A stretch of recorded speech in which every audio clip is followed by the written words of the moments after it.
to the Hookup on Music with your host, Tony Bird. Hello, everybody, and welcome to another episode of the Hookup on Music. We are here tonight doing episode 146. The episodes just keep flying by, and tonight I am joined with a guest who's come on more than most. I want to appreciate that. Thank you so much, Mike, for joining us tonight. I think I'm due for my jacket now. It is Five Timers Club. it is being currently made in our factory right beyond these walls, and it's going to be it's going to be beautiful because not only that, but today or just this week is 6 months since we found ourselves at Riot Fest. Yeah, it's crazy how the time has gone by pretty quickly, and the rumors for Riot Fest are already starting to fly. So. I know it's crazy, and it's something that is very exciting.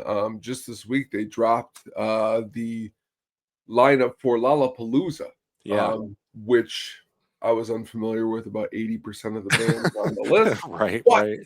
As is Lollapalooza these days. You know a couple of the bands, and you're like, wow, I don't know any of these other bands. Where at Riot Fest, it's like flip. You know, 60 or 70%, and the other 30 you're excited to check out. So right. But how you been? How's the Friday night slot on Chirp Radio treating you? Friday night slot is great.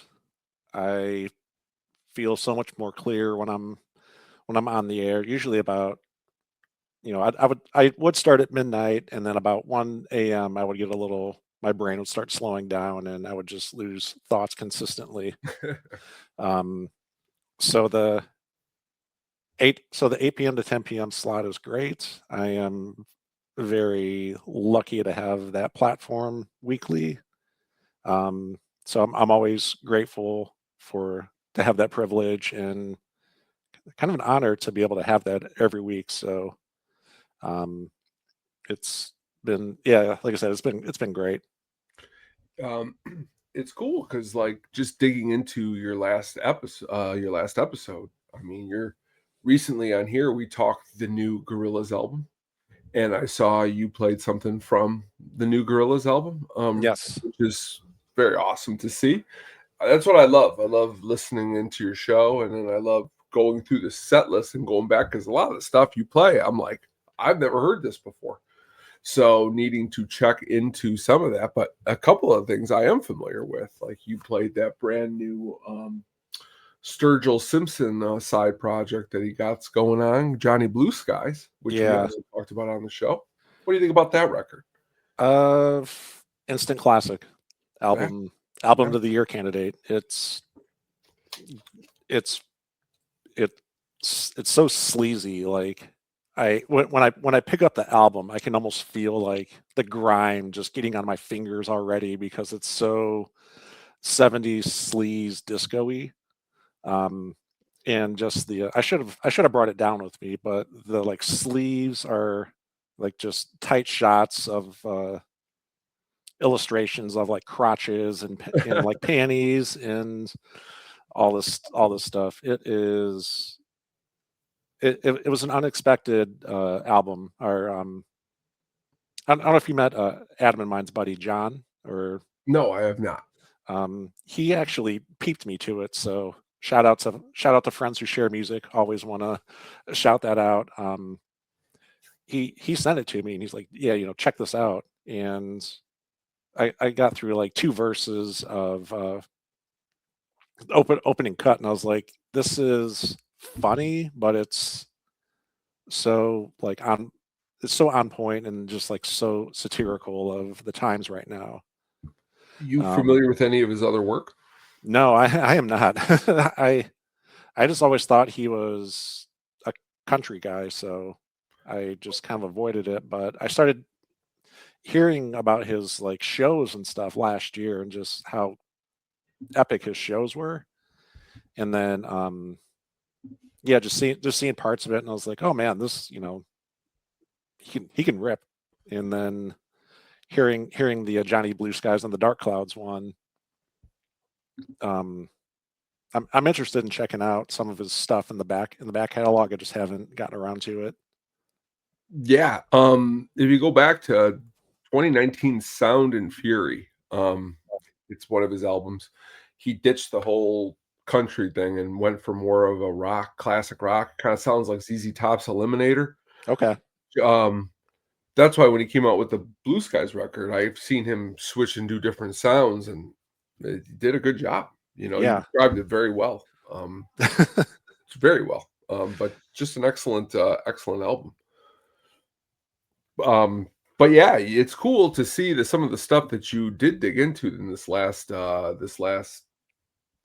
I mean, you got to well, we all love Phantogram. You played some Phantogram to wrap up the show. Yeah. Which is always awesome. My wife is a big Phantogram fan. I dig all their stuff. I know they got a new album, I believe, on the way, which is really cool. But how do you really dig into find these, like, so it's Friday you have a show, right? When are Right. you planning for that show? I'm always kind of gathering ideas throughout the week. But usually starting tomorrow, like on Thursdays, is when I'll start getting my like ideas together and getting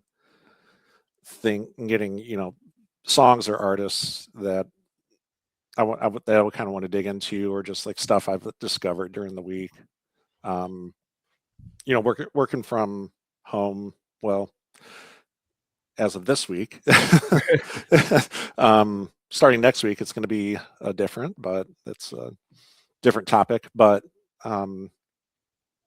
working from home, I have advantages of kind of being able to kind of drift in and out as I choose. But so I'm able to spend quite a bit of time just digging through things, of just finding blogs, or if you like this, try this, or kind of stuff like that, or just going through like social media, going like that, just looking at recommendations and seeing kind of the conversation that comes out of that. So KEXP is also really good for finding stuff. So not to, Chirp's my love, but KEXP is they're kind of the gold standard of kind of the indie radio, them and The Current, out of Minneapolis. So I'll hear stuff off of there, or I'll hear something that's like, oh, I haven't listened to that in a while,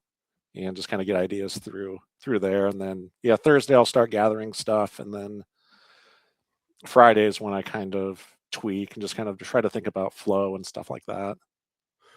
Yeah, and I mean, I think it's cool the way you piece it all together, and really kind of see how it does end up flowing. I mean, because you're playing stuff like Deer Hunter, Lithia Local, which I was unfamiliar with until seeing it on the playlist.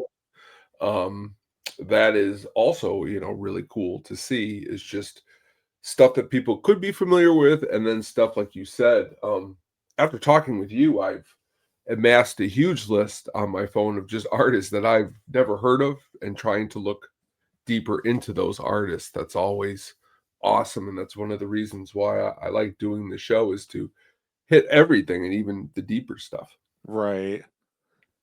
The second thing I was going to say is, does it take you, like, how long are you at the studio before you're ready to go? Do you usually get there 30 minutes, 10 minutes, 20 minutes, an hour? About 20 minutes, early, and I can kind of, look at any like last minute things, and then I'll look at what the previous DJ has played, and make sure I'm not like repeating something too close, or playing like, if they played like an artist early that I want to play, I'll shuffle that to later, but also make sure I don't play like the same track.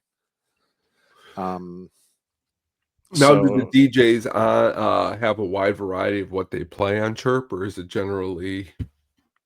Yeah, it's not completely free form, but it's pretty open to what people play. So Well, that's pretty cool. I'm lucky to follow somebody who plays like a different style than I do. Oh yeah. and then the person after me plays. There's a little crossover, but they play quite a bit different stuff than I do as well. So it's a really nice like breakup for the listener if they're tuned in on a good amount of time on Friday nights. Back to Riot Fest, I think that's one of the things that I enjoy the most is that bands that played after each other didn't necessarily have to sound like one another. Right. You know what I mean? You have James, you know what I mean? You got Jack White, you know what I mean? You got the Beach Boys, you got different stuff sounding. So you got, in this case, it's cool to see that, you being able to mix and match like that. And it's always really cool. Also, what I enjoyed was one of the bands that you played were People Under the Stairs. Oh yeah. Which eventually I got mental images of the Wes Craven flick, of course. Yep. You gotta. I remember renting that one back in the day. But where did you hear of those guys at? So I heard of them when I was in Bloomington. I lived next door to a record store, so pretty much every Friday on payday I was in the record store. That's and awesome. I got to know the owner pretty well, to the point where I would just walk in and he wouldn't even look up. He would just like hand me stuff. But that was one of the things that he had recommended was the People Under the Stairs record OST. Oh, which is probably their most well-known album, and it's a very good West Coast kind of underground boom bap style. But I think this was their second record that I played off of, and just kind of that song stuck out, and I was like, yeah, I'm going to throw this in and clean it up real quick, and all good.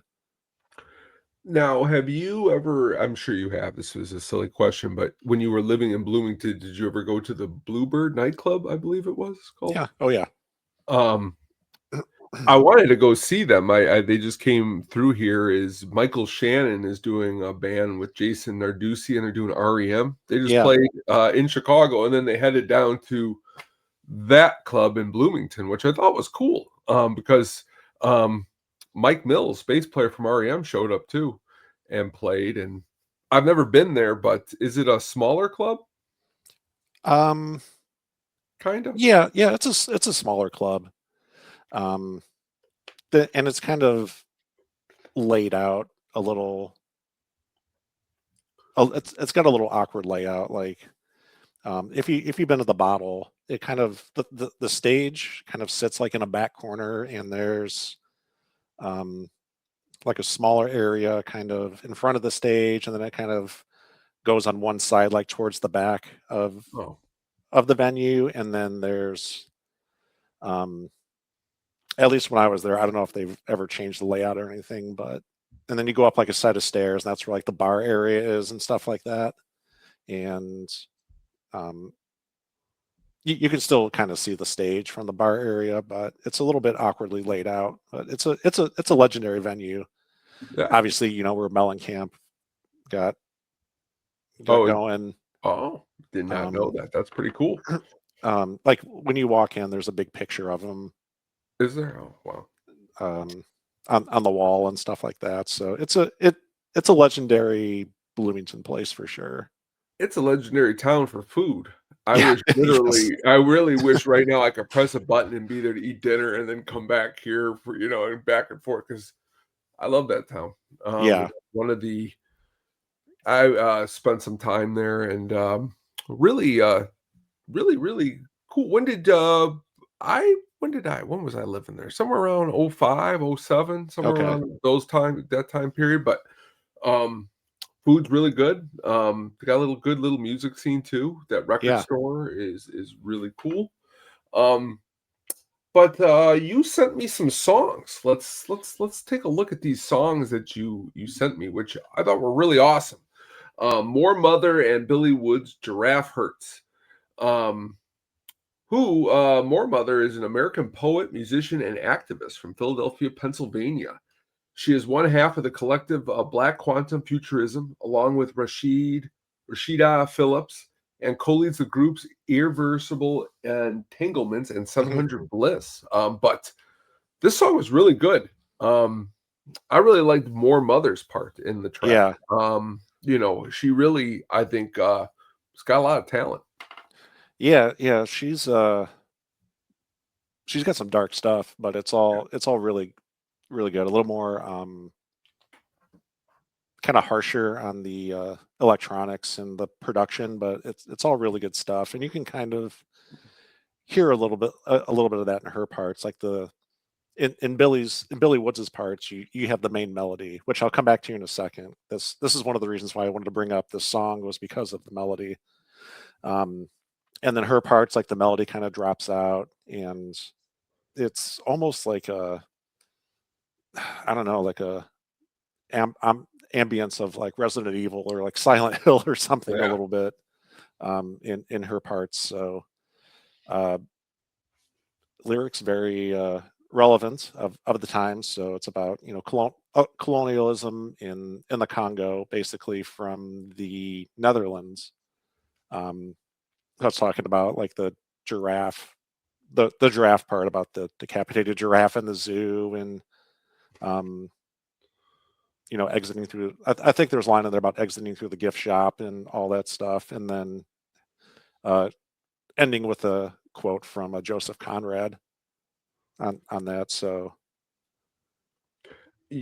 Earlier, I had brought up Lollapalooza, but I wish I had known you in '97 when my mom went to Carson Peary Scott.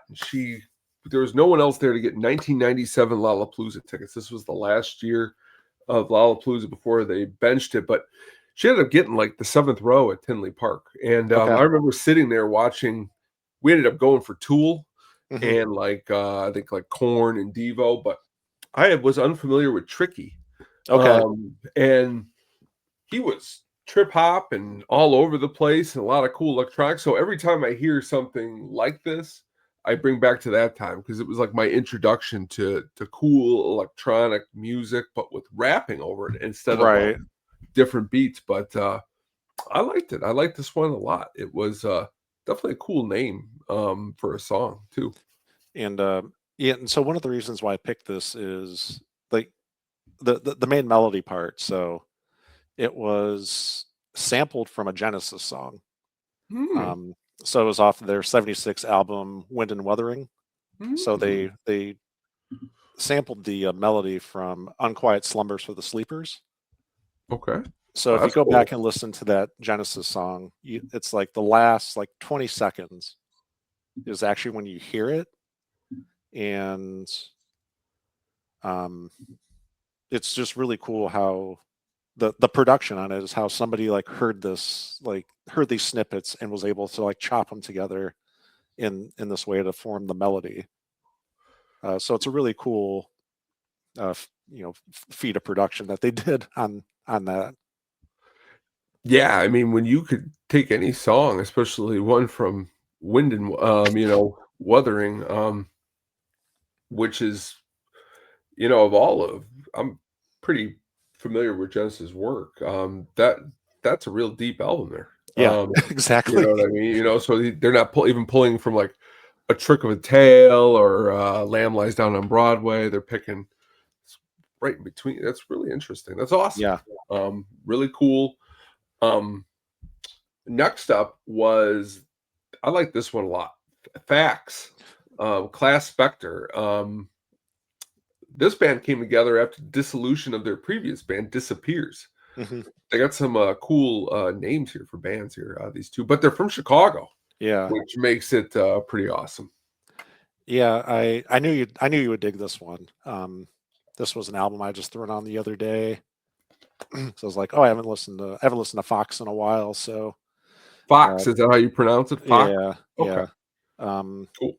I don't want to mess that so up. threw it on, and was like, oh yeah, Class Spectre. This is awesome. And so Brian Case is the guitarist and lead singer, and his son is in the band Lifeguard with Ooh, Kai Slater from Sharp Pins. ooh. So they do more like a post rock kind of um, heavier thing, which is really cool. But they're also, I got to meet them after one of their shows, and just the nicest. They were just the nicest people.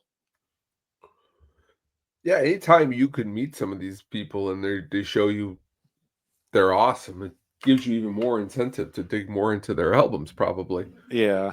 So it Like was just us seeing The Damned back to Riot yeah. Fest behind, it was like I ended up spending honestly a better part of a month. Like I was in a if you we were like rooming together in college, you've been like, dude, okay, man, it's enough of the fucking Right. Damned. It's enough But even so much so that I brought like a song back recently, and I'm like, I did listen to this song a lot. But there's nothing wrong with that, which is cool. That's Yeah. what you want to do when you see cool bands that are nice. That name though, that's a cool name, Fox. I like Yeah. that. Then Magic Fig, Flammarion. Did I get that right? Flammarion or Flammarion? Flammarion, I think. Yeah. Yeah. Lot of cool vocals in this one. Reminded me of like 60s garage rock. Right. Really, really cool. I like this one. Yeah, that was one. I had heard they had an EP that come out, and I think it was 2024, and really cool, like psychedelic kind of krautrock stuff. Excuse me. On this one, they kind of expanded on that sound and added like a lot more synth to their sound, but still has the kind of psychedelic tied in with almost like, I don't know, some like ELO sounding stuff or something. Love And Yellow. Yes. yes, and no, that song has just been kind of stuck in my head for like a couple of weeks now. Yeah, I can see why. It's definitely I added all three of these to my playlist. Definitely going to I like listening to things more than once. So Mhm. next time I talk to you, I could even give you more on these tracks. I've listened to them a couple times since you've sent them to me. But the Magic Fig one, definitely I like things that sound very oral and soundscapey, and it definitely gives off that. Definitely want to sit down and listen to the whole album. Yeah, it's a cool record. Before we move on, do you have any shows that you got booked coming up that you're going to be going to at all? Yeah. I am going to Lemon on Tuesday to see Burroak play. So, That's cool. excuse me, looking forward to that one. Got Waxahachie. They're playing with Lenderman at the I was seeing if you were auditorium. going to that one. Yeah, of course. And then got Pavement tickets for Salt Shed, and of course the OCs. They're here in October, so it's been a slow start for shows, but just anything I've been interested in has been expensive, I guess. So I just opted out of going. Yeah, everything is really looking expensive. Even shows that you'd be like, "Wow, I get cheap tickets for this," or even on Right. Tinley Park lawn seats. You're like, lawn seats for Iron Maiden and Megadeth are like $90, and you're like, "That's a lot for the lawn Yeah. at Tinley Park," you know. But yeah, and you mentioned Mellencamp. You know, you'd be like, "Oh, it's a Mellencamp, $80-$90 for the lawn." Yeah. You're like, that's Yeah. So he's have you seen his videos he's been posting on social media? oh yeah, where he's smoking the cigarette while he's on the treadmill. He's ripping cigs and like pushing things up his driveway and on the treadmill. It's really funny. Now, I'll for my bachelor party, we went to the Farm Aid that was at Northerly Island. I think it Okay. was 2015, Yeah. 2014. He was the best that night Mhm. by far. His backing band, he sounded really, really good. There were other awesome artists that were good that night, but he really surprised me. So shout out to Mellencamp because for a long, I remember getting in this argument with this guy back freshman year in college. Who's better, Mellencamp or Bruce Springsteen? And I don't even think I let the other guy talk about Mellencamp, which I regret that now because Right. I might have given Mellencamp some more play. But cool though. You got really cool shows. Have you counted what number Waxahachie show is this for you? 5 or 6. Ooh, 5 or 6. That's awesome. Because I think I caught her one time when she was still doing like kind of the DIY indie indie folk stuff, and she was playing like solo electric shows, and I think she was at the Bishop in Bloomington one time, like around when she did like Cerulean Salt. All right. Now I sent you 3 songs. Did Yes, you by chance dig into these 3 songs? I did. All right. First up here we have The Heads, The Damage I've Done. Now I don't know if you're familiar, but this was the Talking Heads minus David Byrne. You ever hear this album before? Or dig into this one? I have not. I'm familiar with the album title because it's funny. It is. It is. It's a great. But yeah, I listened to it. I listened to some tracks off of it and was like, yeah, this grooves. You know, it's got. I always appreciate you because you send me a lot. You very eye opening on the female musician scene.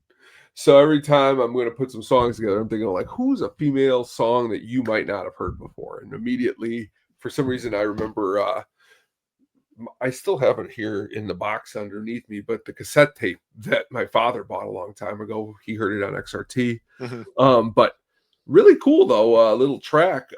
Especially you got the singer from Concrete Blonde, Jonette Nepoletano, singing on this one. But the rest of the album's got a lot of pretty cool singers stepping in. You got Michael Hutchins and some other stuff going on. So yeah, what I really enjoyed too was the album art, which was so I brought it down here, but like a callback to the 77 album. So yeah. So really cool stuff. Yeah, and I guess back then it was kind of cool too because they were bordering the line. They didn't want to get sued. That's why everything is like heads, no talking, just heads, like all very like aiming right towards it. So next up, Neurosis, Mirror Deep, this new album, and Undying Love for a Burning World. I sent you this one. This is a brand new one that just got released. I was seeing how heavy, I don't know how heavy you like to go or how heavy you're willing to go, but what did you think of this one? Wasn't my thing, but I looked in, I did look into it, and there was some interesting stuff. So like right after you sent me this, I was looking at something, and they had I saw like a little like blurb about them and how they have this like dedicated following, which I was like, oh, that's cool. And then so I checked them out and saw they had been together since like the 80s. Well, together. Or they had formed in the 80s at least, out in the, because they're out from the Bay Area, right? And so I had some notes here that their first few albums were out on Lookout Records, which was Lookout released the Operation Ivy album. They released the first couple of Green Day albums, and they put out the first Rancid EP. So they got started on a really good label, and fast forwarding in time and saw they have a new singer because of some not so great stuff. So I saw this as their first album in like 8 years. They have a new singer. But it's cool to see. What I appreciated is the longevity of the project, and just again, it's really cool to see like the dedicated following, or just reading about that they have, I guess. Yeah, I mean, like anytime you have a member in a band who does something to kind of damage everybody else in the band not making music, and they could kind of come above that, right? You know what I mean? It's pretty awesome, because a lot of people could just lay down and say, this is it, we're done, but they found a singer, who was able to, Aaron Turner's his name, from a band called ISIS, who I've never heard of before. I've never really listened to these guys a lot. All I can tell you about them is I have it around here somewhere as a ticket stub in 98 or 99. I think they opened up for somebody I saw. I can't remember who it was. But they were out there. Yeah. They were like, because like you can see a lot of the songs are like 9-10 minutes. Right. Spacey stuff, and then they get really heavy. But exactly what you just said. I don't know if I'm really into the music as much as I appreciate the story and them coming back, and it's cool to see. But I'm glad you checked that one out. And our last one to wrap up this evening was a song by the band Pulp, Babies. Have you heard this song before? Probably somewhere along the line I have. But I really dug this one. So going back, I had obviously heard of Pulp, but my first really foray into Pulp was actually on the Air record Pocket Symphony that they put out. So they did there's a song on that album, One Hell of a Party, and Jarvis Cocker did the vocals for that one. And so I was like, oh, this guy sounds really cool. And then I really couldn't name like stuff offhand, but I know it's like, oh yeah, Pulp, they're kind of legends, and they're, that's really how I good. was thinking of it. And even that song, when I first heard it, I actually saw it on a clip on X, and I was like, ooh, this got to be from 82, 83. Yeah, and then I looked it up, and I was like, 93. Right. And and I've always not been familiar with his music as much as his name, Jarvis Cocker. Right. It sounds like, something either like, it sounds like English or something cool. I like the guitar in the song. I like the lyrics in the song. I like the way it's delivered. Yeah, it's very interesting. Yeah, very kind of jingly. Yeah. Yeah. Yes. So funny about this. So you sent it to me, and I was in the middle of work, so like I heard it and I was like, oh, this is really cool. And so I got kind of sidetracked on something, but the music kept playing, and it went right into their album. I think, what's the one after this? Different Class. Yeah. It went right into their Different Class album, and I ended up listening to the whole thing because I was like, this is really freaking good. That's the one I remember when it came out, because I would watch 120 Minutes on MTV, and they would play a lot of Pulp. Yeah. But now if you told me to pick what songs they played, I couldn't. Exactly. It's like you said. I knew they were legendary. So when I heard the song, I'm like, now I know some Pulp. Right. But now that you said, I got to go back and listen to that Different Class album. I bet it's got some really good stuff on it. Yeah. I really liked it was track 3, I think it was. I'm just pulling up the track listing now real quick. Common People was really good. Disco 2000 was another one that was really good. So definitely dig into that. But the time has come, Mike. Thank you so much for joining. Time flies when you're just talking so much awesome music. Yeah, thanks for having me back. It's always a blast being on here, so I really appreciate it. Thank you. No, I love going deep into all these artists that we talk about, and definitely check out your show this Friday on Chirp Radio at 8 p.m. So it's going to be good. Check it out. If you miss it, you can get the archive through the website for 2 weeks. And I want to throw out a plug for Shaken Not Stirred. You guys are thank you. Moving right along here into the. We are. We got 3 more to go. Yeah, into the Craig movies, and you guys are doing some good work. So it's really good stuff. We had our first musical or our first disagreement on the last one because I thought Jack White didn't do a bad job for the Quantum of Solace song. But was that the Quantum, or does he do Casino Royale? No, Quantum of Solace, because I forgot Chris Cornell does Casino Royale. He did Casino Royale. I love all these songs. If you get an opportunity, check it out. It's actually not bad if you got Amazon Prime. They got a Wings documentary from Paul McCartney. Oh, nice. Pretty good stuff. Some stuff I was unfamiliar with. Like when he got jumped in Jamaica with tapes from the Band on the Run sessions. Yes. Very interesting. But check that all out, and we will be back also with At the Show this Friday. We'll be back, and we'll be talking a lot of awesome stuff, so tune into that and everything else on SadisticPenguinStudios.com. Thank you again, Mike. Everyone else out there, you have a good rest of your Saturday night and the rest of your week, and we will talk to you again next Saturday. Thank you very much. Bye. Thank you for listening. Please look out for the audio version wherever you jam.